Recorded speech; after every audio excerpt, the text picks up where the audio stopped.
Bonsoir à tous pour ce webinaire consacré aux maladies rares et à la vaccination anti-Covid. Nous avons le grand honneur d'accueillir le professeur Alain Fischer, qui est professeur à l'hôpital Necker et à l'Institut Imagine, mais également président du Conseil d'orientation de la stratégie vaccinale. Nous avons ce webinaire qui est organisé par toutes les filières maladies rares françaises. Nous allons aborder des questions très générales autour de la vaccination anti-Covid et des maladies rares. Je rappelle que toutes les filières ont émis des recommandations propres à leur discipline sur leur site internet et que nous aborderons des questions très générales qui ont été collectées à travers toutes les questions que les patients et les professionnels nous ont fait remonter ces 10 derniers jours et que nous avons regroupées en 4 questions principales. Alors, pour animer ce séminaire, je suis assistée de Philippe Charon, de la filière cardiogène, et d'Alexandre Bello, de la filière FAI2R. Donc, nous allons commencer sans plus attendre, par une première question au professeur Fischer. Quels sont les vaccins anti-Covid accessibles à ce jour en France, ARN et non ARN? Comment agissent-ils et y aura-t-il de nouveaux vaccins? Merci. Alors, bonsoir Hélène, bonsoir à tous. Donc, il y a actuellement 5 vaccins qui sont autorisés en France, qui ont reçu l'autorisation de l'Agence européenne du médicament, qui est l'organisme qui s'assure de la sécurité, l'efficacité des vaccins et la qualité du produit. Donc, il y a 2 vaccins dits à ARN, qui sont les vaccins de loin les plus utilisés, le vaccin de la société Pfizer et le vaccin de la société Moderna. Je ne donnerai pas leur nom, qui n'ont aucun intérêt, ils sont je ne m'en souviens d'ailleurs jamais. Pfizer, Moderna, je pense que tout le monde parle ainsi, c'est plus simple. De loin, les vaccins les plus utilisés, plus de 90% des vaccinations ont été faites avec ces 2 vaccins. Donc, la technologie est sur le principe simple. C'est une technologie nouvelle en termes de vaccination, mais qui a fait l'objet de recherches pendant les 20 à 30 dernières années, donc qui a abouti au bon moment, entre guillemets, au moment où la pandémie de Covid a émergé. Donc le principe, c'est d'utiliser un petit fragment d'ARN, donc d'information génétique, qui correspond à l'ARN qui code pour une des protéines du virus, qu'on appelle la spike. Il faut savoir que le virus a 29 protéines, donc c'est l'ARN pour une seule de ces 29 protéines, mais une protéine essentielle parce qu'elle est impliquée dans la liaison du virus aux cellules. C'est comme ça que le virus rentre dans les cellules, au niveau du nez, de la gorge, puis ensuite des poumons. Et on sait contre cette protéine que l'essentiel de l'immunité induite par la vaccination se fait. Et donc l'ARN, une fois injecté dans le muscle et capté par certaines cellules du système immunitaire, permet l'expression de la fameuse protéine Spike et ensuite la réponse immunitaire selon un schéma classique. Ensuite, il y a 2 vaccins également fondés sur une technologie relativement nouvelle, qui sont les vaccins fondés sur les vecteurs adénoviraux, donc de la société AstraZeneca et de la société Janssen. De fait, l'AstraZeneca, il n'y en a plus en France. Enfin, rapidement, ce sont des vaccins où on utilise des petits virus, les adénovirus, qui sont habituellement responsables d'infections respiratoires banales, qui ont été rendus inactifs. Ils ne peuvent pas se répliquer, ils ne peuvent pas provoquer une infection, et on les a modifiés pour qu'ils comportent le gène. Donc cette fois-ci, c'est l'ADN qui code toujours pour la même protéine Spike. Donc une fois injecté, même chose par voie intramusculaire, le gène est copié en ARN et l'ARN permet la fabrication de la protéine Spike. Enfin, 5e et dernier vaccin qui va être utilisé en France dans les prochaines semaines, c'est le vaccin de la société Novavax, qui est une technologie plus classique, qui est fondée sur la protéine Spike elle-même, qui est produite en grande quantité dans des réacteurs biologiques, à laquelle on ajoute un adjuvant pour permettre d'induire une réponse immune. Et c'est donc ce mélange adjuvant-protéine Spike qui est injecté par voie intramusculaire et qui induit la réponse immunitaire. C'est une technologie classique qui est utilisée par exemple en vaccin contre l'hépatite B et d'autres maladies infectieuses. Ce vaccin devrait être disponible avant la fin du mois de février. Ensuite, on attend un vaccin de la même technologie, la société Sanofi, on en parle depuis longtemps, qui devrait être équivalent en termes de propriété à ce vaccin provenant de la société Novavax. Et puis, on attend peut-être un vaccin qui est fondé sur une technologie encore plus classique, qui est le virus inactivé. Donc, la société Valneva, qui est une société franco-autrichienne, a un projet de ce type, qui est susceptible d'être, qui est actuellement évalué à l'Agence européenne du médicament. Il faut savoir que ces vaccins de ce type sont les plus utilisés dans le monde, mais pas en France. essentiellement en Chine. Plusieurs milliards de doses ont été injectées. Ce sont des vaccins qui sont sûrs, qui sont efficaces, mais nettement moins que les autres. Dans la hiérarchie du moins bon au meilleur, c'est les vaccins liés au virus inactivé, puis les vaccins protéiques, les vaccins adénovirus et les vaccins protéiques, c'est à peu près pareil, et les meilleurs, ce sont les vaccins ARN. Meilleurs, je veux dire, en termes d'induction d'une protection contre la maladie.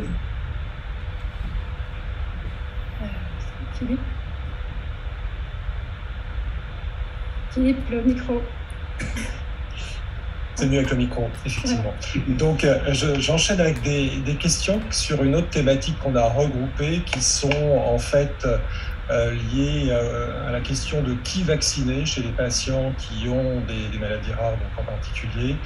Comment vacciner? Est-ce qu'il y a des particularités dans le calendrier vaccinal notamment? Et quid des enfants avec maladies rares? Et puis, question miroir, c'est qui ne pas vacciner, en fait, globalement? En fait, la réponse est assez simple, c'est qui vacciner tout le monde. Maintenant, je nuance un tout petit peu, évidemment. Les choses sont toujours un petit peu plus compliquées que cela, mais je vais aussi expliquer pourquoi je fais cette réponse. C'est tout le monde à partir de 5 ans aujourd'hui.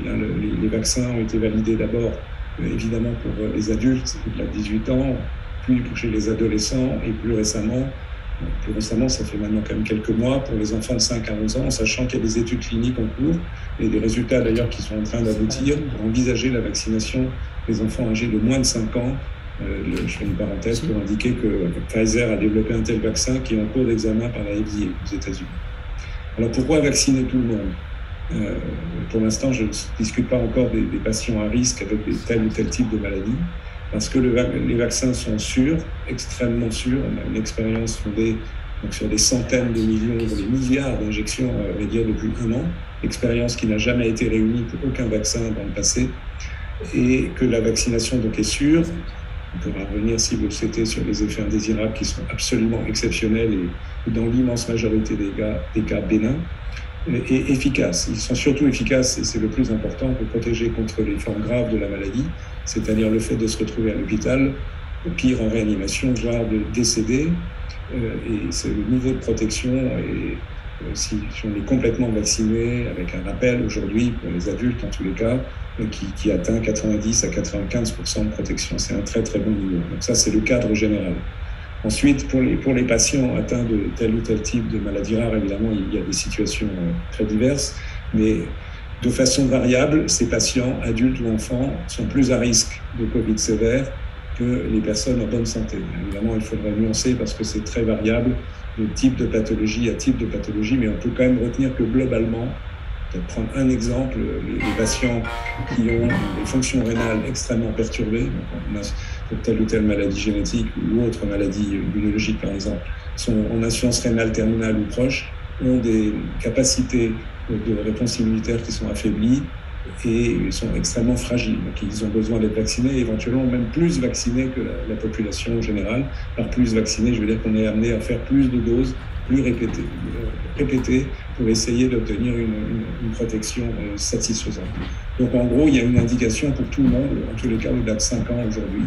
Il n'y a aucune raison de s'abstenir de la vaccination. La plupart des patients adultes atteints de maladies chroniques au sens large dépassent les maladies rares, sont aujourd'hui vaccinés, mais il reste, en fonction du type de pathologie, de 10, 15, dans quelques cas 20-25% des patients qui ne sont pas vaccinés du tout. Et ça, c'est vraiment dommage. Et quand je dis dommage, c'est un euphémisme parce que ces personnes s'exposent à des formes sévères de la maladie. Ils représentent à eux seuls plus de la moitié des hospitalisations actuellement pour Covid, y compris avec le variant Omicron qui est moins sévère. Mais il y a tellement de cas qu'il y a quand même des personnes qui vont à l'hôpital. Donc il est extrêmement important que ces personnes se protègent par la vaccination. Et par ailleurs, la vaccination de tout le monde, et ça concerne indirectement un certain nombre de patients atteints de maladies rares, c'est dans la vaccination, il y a une dimension individuelle, je me protège en me vaccinant, et il y a une dimension collective, en me vaccinant, je protège les autres. Ce facteur de protection des autres, il est moins fort, moins efficace que la protection individuelle, mais il existe quand même. Il est lié à la protection contre l'infection. C'est simple à comprendre. Si on n'a pas de virus dans la gorge et le nez, on ne propage pas le virus aux autres. Alors pour les personnes les plus fragiles, donc certains dont certains patients atteints de maladies rares. Je pense aux patients très profondément immunodéprimés, par exemple les patients transplantés d'organes, des patients qui ont certains types de thérapeutiques immunosuppressives pour des cancers ou des maladies auto-immunes et d'autres pathologies. Leur vaccination peut être peu efficace, je l'ai déjà dit, voire pas efficace du tout. Alors, il y a les moyens de les protéger, mais quand même, une façon évidente de les protéger, c'est que leur entourage soit complètement vacciné, et leur entourage, au sens large, c'est toute la population française. Donc la vaccination, c'est à la fois se faire du bien à soi-même, mais c'est aussi un acte de solidarité évident pour les patients, les personnes les plus fragiles de notre société, dont un certain nombre de personnes atteintes de maladies rares. Alors, est-ce qu'il y a des contre-indications à la vaccination? Il n'y en a pratiquement pas. C'est extrêmement faible. Il y a une liste qui a été établie avec un document qui peut être type CERFA, qui peut être utilisé pour remplir si nécessaire. La contre-indication principale, mais ça concerne pas plus de quelques centaines de personnes. Je dis bien quelques centaines de personnes parmi les aujourd'hui 58 millions de Français, un peu plus avec les enfants, 63 millions à peu près de personnes éligibles à la vaccination en France. Ça ne concerne pas plus que quelques centaines, donc c'est pratiquement personne. Ce sont les personnes qui ont des antécédents avérés, et je dis bien avérés, d'allergie à des produits présents dans le vaccin ARN, ce sont le polyéthylène-glycol ou les sorbitol. Et ça, c'est absolument exceptionnel. Et il faut bien distinguer cette situation des allergies qui sont très fréquentes, évidemment, même sévères, de toutes sortes d'allergies qui n'ont rien à voir avec cette contre-indication. Donc il n'y a presque pas de contre-indication. Il y a les personnes qui ont présenté, après une première dose, une complication de la vaccination, comme, et ce n'est plus l'actualité aujourd'hui parce qu'on n'utilise plus le vaccin AstraZeneca, des accidents thromboemboliques, qui sont une contre-indication à l'utilisation des vaccins à vecteurs adénoviraux, mais pas à l'utilisation des vaccins d'autres types. Et d'ailleurs, la contre-indication, elle est toujours relative, parce que je reviens, un instant en arrière, pour les quelques personnes qui ont ces allergies extrêmement sévères au polyéthylène-glycol, il y a la possibilité d'utiliser probablement le vaccin Novavax, par exemple. Donc il y a quasiment toujours une solution. Il y avait jusqu'à peu la situation des enfants qui ont présenté une complication inflammatoire qu'on appelle le MISC, qui est rare mais qui existe, une complication du Covid, où on avait éventuellement la crainte qu'une vaccination pourrait aggraver leur état cardiaque. Et là, je souhaiterais qu'Alexandre Belot réponde parce qu'il est l'expert et il a travaillé sur ce sujet avec ses collègues il y a quelques jours pour dire que même cette situation n'est plus vraiment une contre-indication. Peut-être Alexandre, si tu veux bien, dire un petit mot. Oui, bonsoir à tous. Effectivement, le COPIL de surveillance des PIMS qui avait émis une première recommandation de ne pas vacciner les enfants en PIMS au tout début de l'apparition de ce nouveau syndrome, eh bien, a donné un avis qui a soumis au Conseil d'orientation de la stratégie vaccinale au vu de plusieurs éléments. Premièrement, c'est qu'il n'y a pas dans la littérature de deuxième cas de PIMS identifié.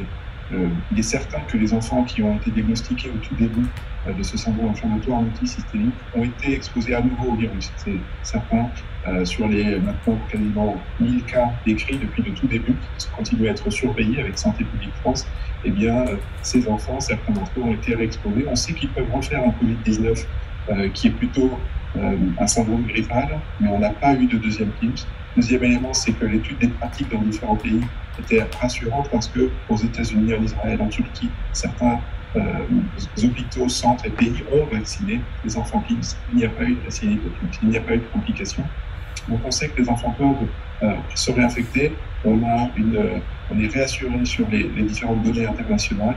Et puis les groupes européens ont recommandé, la Société européenne de rhumatologie pédiatrique, l'ERN RITA, les sociétés même nationales belges recommandent désormais la possibilité de vacciner. Donc nous avons dans ce sens émis l'avis favorable au Conseil d'orientation qui peut-être suivra les propositions de notre groupe.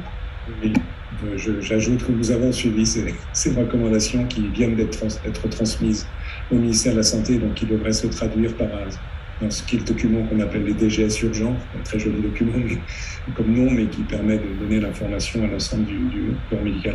Peut-être un mot important, parce que je sais que ça concerne un certain nombre de patients atteints de maladies rares, c'est la crainte que la vaccination pourrait déclencher une poussée de maladies auto-immunes. Il y a quelque chose qui traîne autour de la vaccination depuis longtemps, y compris jusqu'à l'alerte qui était une fausse alerte, j'insiste là-dessus, sur la relation entre vaccination contre l'hépatite B et sclérose en plaques il y a un certain nombre d'années. qui malheureusement a joué contre la vaccination contre l'hépatite B et qui s'est avéré totalement inexact.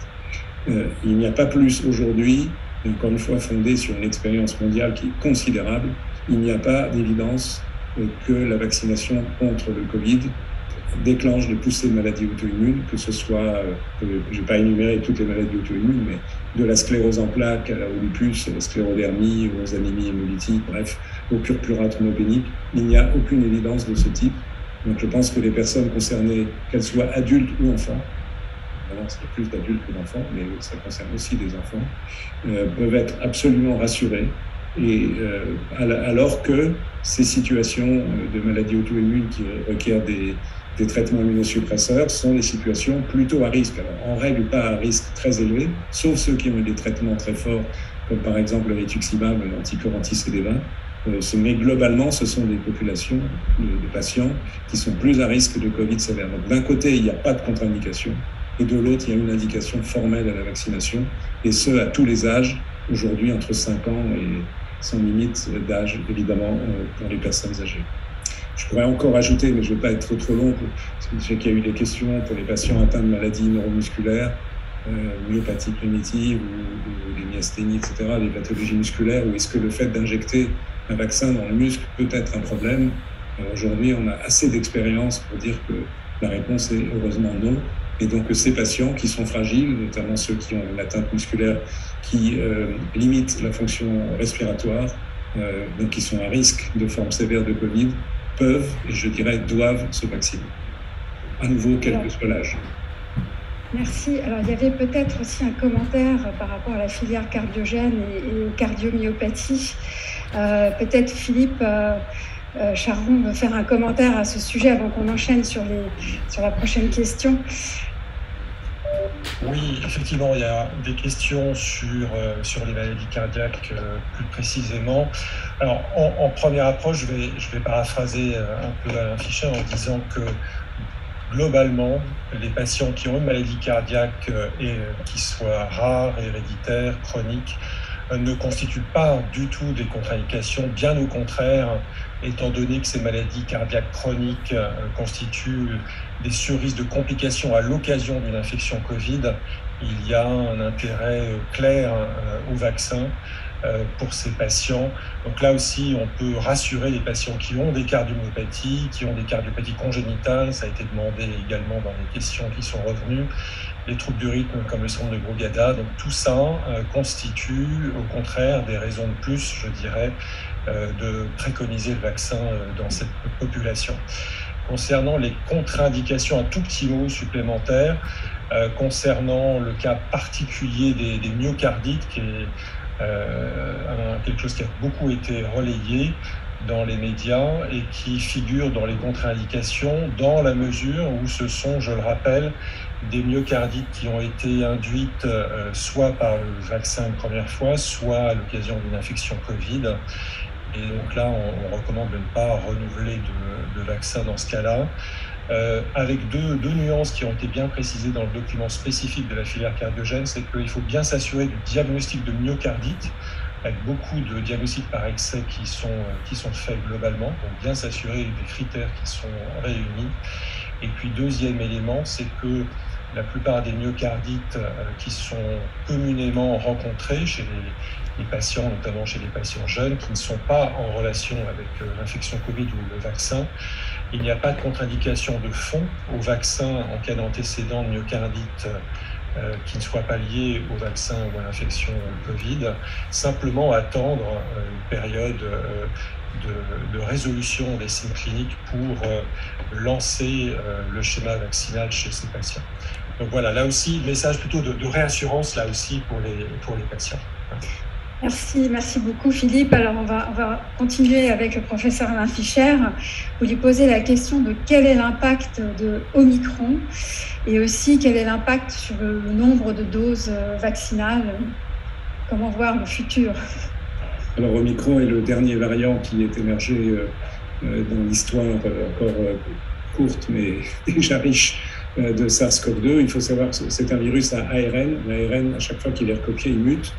Enfin, il peut muter et donc en permanence sont générés des virus qui ont des petites différences dans leur séquence. Et une fois de temps en temps, ces séquences, ces modifications de séquences peuvent apporter au virus un avantage sélectif qui fait qu'il se propage.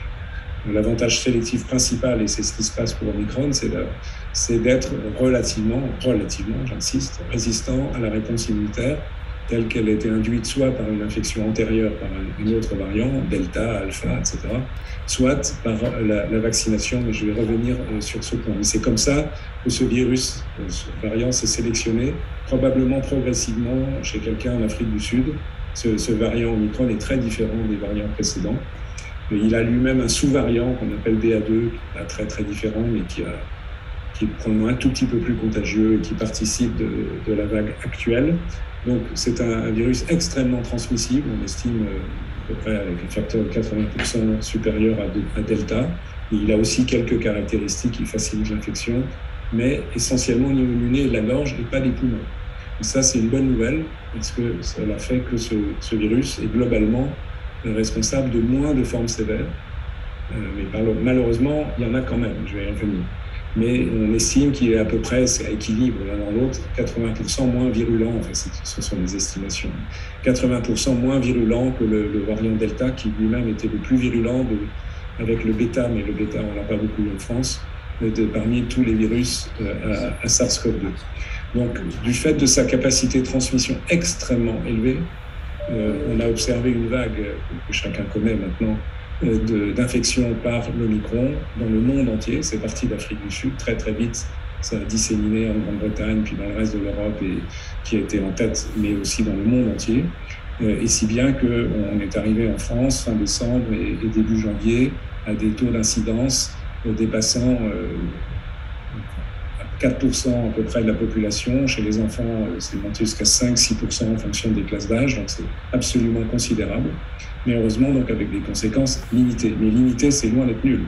Parce que dans ce contexte-là, on a quand même aujourd'hui encore un nombre de personnes hospitalisées en France pour Covid qui est très élevé. Il y a à peu près chaque jour un peu moins de 3000 personnes qui rentrent à l'hôpital parce qu'ils ont des signes de Covid, de maladie Covid qui justifient l'hospitalisation.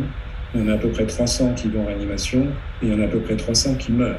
Et aujourd'hui, les patients qui sont hospitalisés et qui vont en réanimation et qui meurent, ce sont des patients infectés à 95% par le variant Omicron. Et on sait que qui sont ces personnes? Ce sont des personnes non vaccinées, et a fortiori si elles ont des facteurs de risque, donc par l'âge ou par la maladie, des personnes insuffisamment vaccinées, c'est-à-dire qu'elles ont eu leur primo-vaccination mais pas encore leur rappel, et puis les patients dont j'ai déjà dit un mot tout à l'heure, extrêmement immunodéprimés, extrêmement fragiles, chez lesquels la vaccination ne fonctionne pas bien, et qu'il faut protéger à tout prix par toutes les mesures possibles. Donc comment on se protège contre Omicron? C'est assez simple. Autant la primo-vaccination, c'est-à-dire les 2 premiers vaccins seuls, n'apportent une protection limitée, pas nulle, mais limitée. Autant le rappel, une fois qu'il a été fait, et en quelques jours, procure un niveau de protection contre les formes graves qui est supérieur à 90%.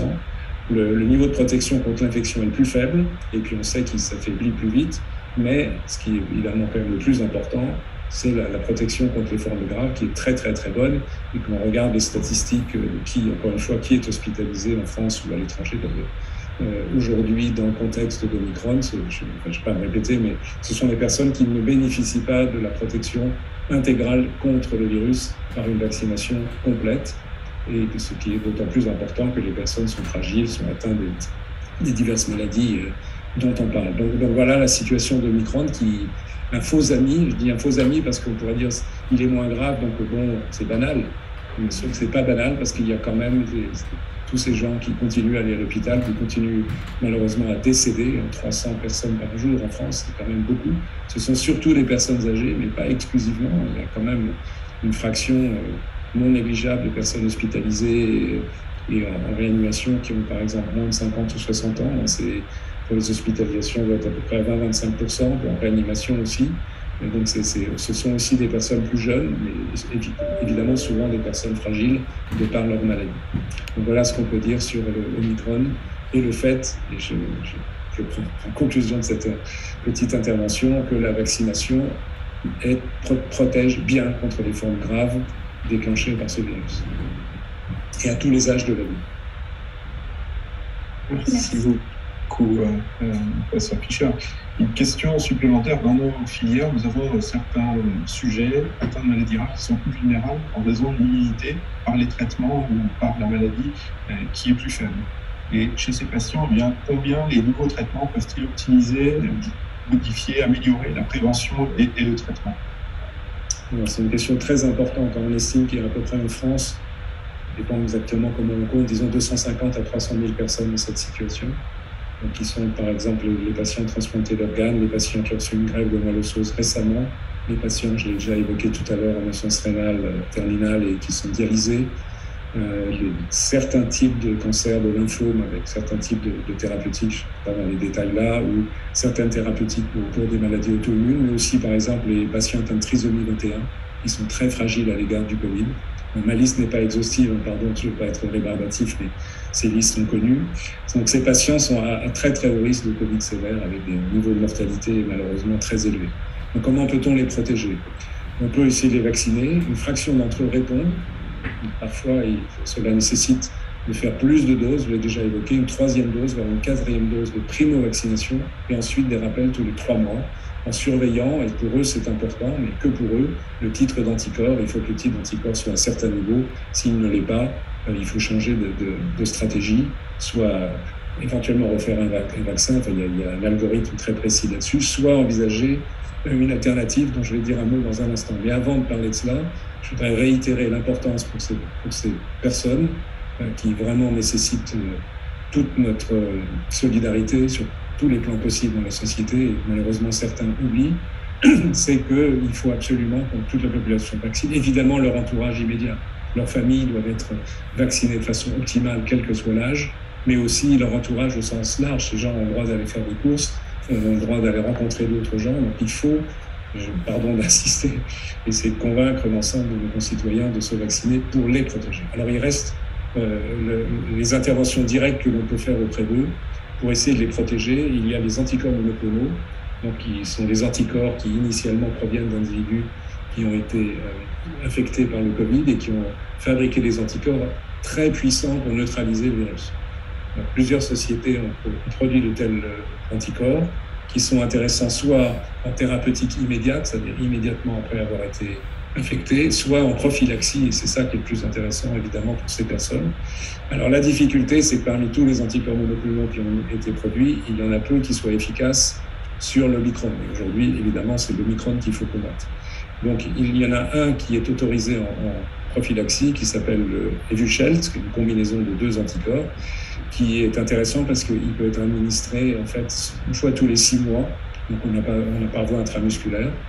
Il est moins efficace contre Omicron qu'il n'était contre les variants précédents, Delta, mais il a quand même conservé une certaine efficacité.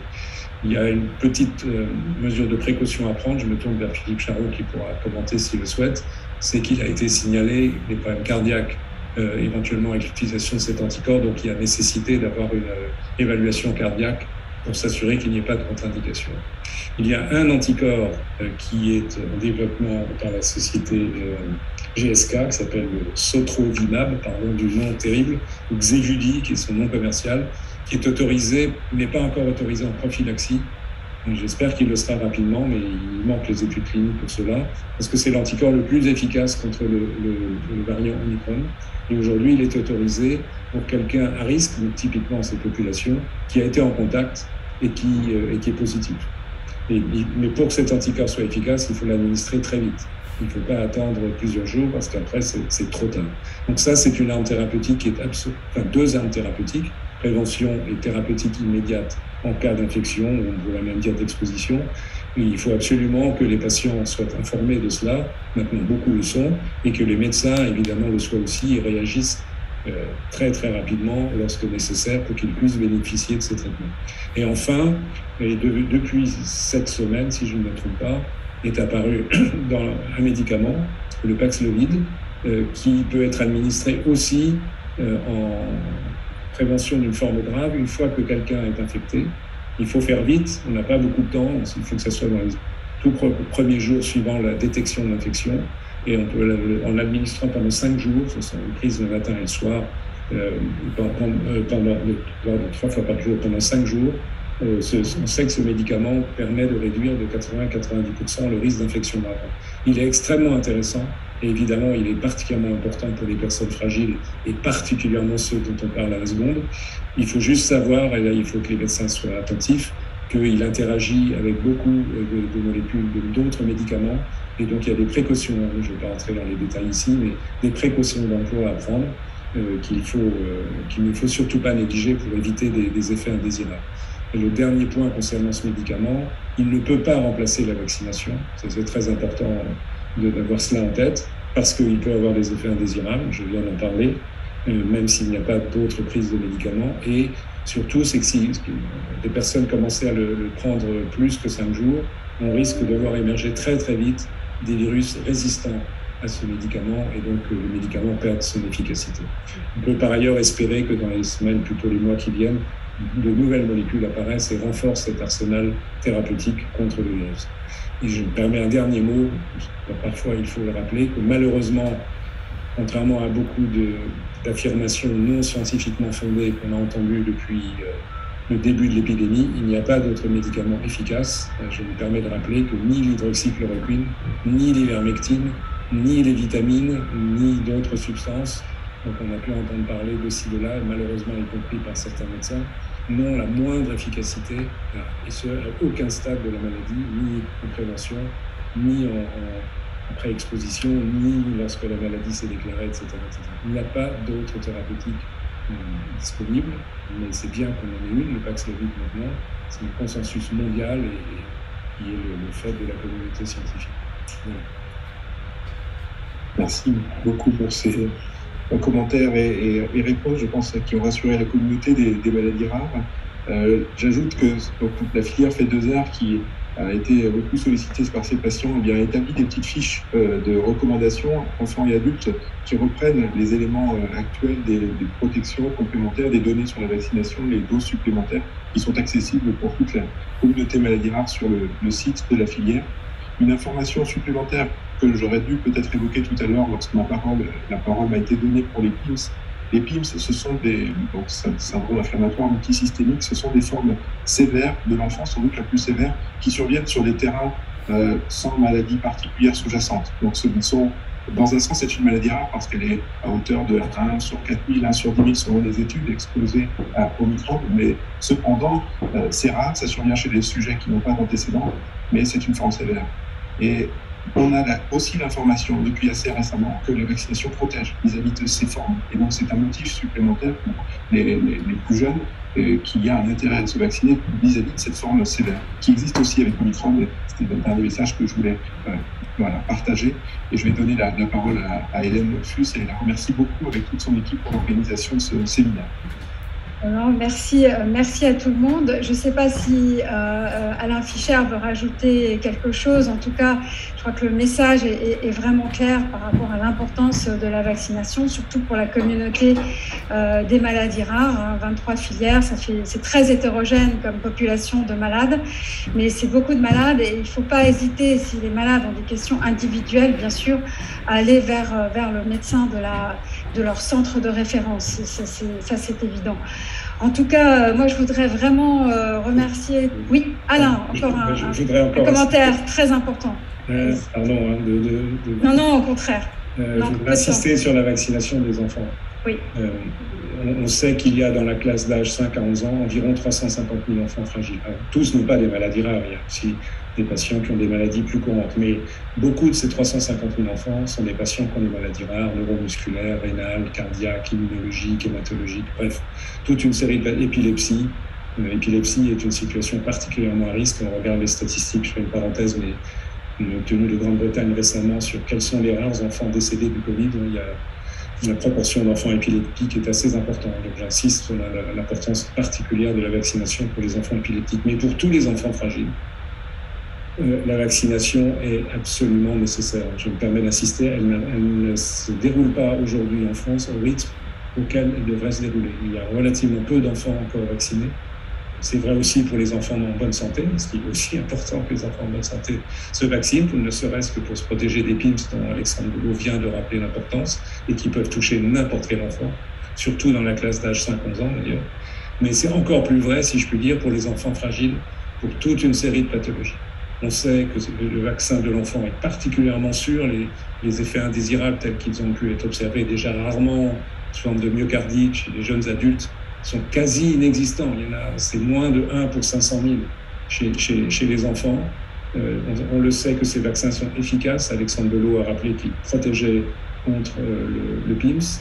Ils protègent pour les autres enfants à risque qui peuvent développer des Covid aigus avec des pathologies pulmonaires sévères comme les adultes. On sait que le vaccin est efficace, donc il est absolument essentiel que les familles soient convaincues et fassent vacciner leurs enfants fragiles, parce que ces enfants sont ceux qu'on retrouve à l'hôpital encore aujourd'hui. Il y a à peu près, il y a les nouveau-nés qui sont dans des situations un peu particulières, mais environ 1000 enfants qui sont hospitalisés en France aujourd'hui pour Covid. C'est quand même important. Alors, je mets de côté les cas des nouveau-nés qui sont une situation importante, mais les conséquences de la non-vaccination de la mère, ce qui n'est pas bien non plus, mais c'est un sujet un tout petit peu différent. Il y a quand même donc plusieurs centaines d'enfants qui sont hospitalisés, et donc pour certains, on doit aller en soins critiques et en réanimation, et ces hospitalisations, et donc tout ce que ça représente de stress, etc., peuvent être prévenus par la vaccination. Donc ce sujet a vraiment à chacun de bien réfléchir, je pense aux parents en particulier, mais aussi aux médecins qui prennent en charge ces enfants, de bien conseiller ses parents sur l'importance de cette vaccination. Et sur le nombre de doses chez les enfants, alors, oui, le schéma vaccinal. Le schéma, merci soyons très pratiques. Le schéma vaccinal, pour l'instant, on est au stade de la primo-vaccination. Donc ce sont 2 doses à 3 semaines d'intervalle. Évidemment, beaucoup d'enfants aujourd'hui étaient infectés. Donc une infection, et c'est vrai aussi pour l'adulte, vaut une dose de vaccin. Et donc, mettons un enfant qui a une vaccination, une dose, et puis, à condition qu'il y ait un espace de temps suffisant, mais 3 à 4 semaines après, fait est positif pour le Covid, cette infection vaut 12e dose, et pour l'instant, ça suffit. Il n'y a pas encore de rappel prévu pour les enfants. Ça viendra probablement, mais plus tard, dans des prévisions de protection à moyen et long terme sur la suite éventuelle de l'épidémie. Et pour un enfant qui a d'abord une infection, eh bien, il faut attendre théoriquement 2 mois. Je dirais que pour les enfants fragiles, je n'attendrai pas plus d'1 mois pour leur faire la dose unique, ça suffit, et 2 doses, puisque ça équivaut à 2 doses. Et d'ailleurs, comme vous le savez probablement, de façon systématique, est proposé aux enfants un test dit TROD, donc un petit prélèvement au bout du doigt, micro-prélèvement, pour savoir s'ils ont déjà des anticorps contre le Covid, autrement dit comme marqueur du fait qu'ils aient fait une infection dans le passé. Si c'est le cas, on ne leur propose qu'une seule dose, ça suffit, ils n'ont pas besoin de 2 doses, et c'est très bien ainsi.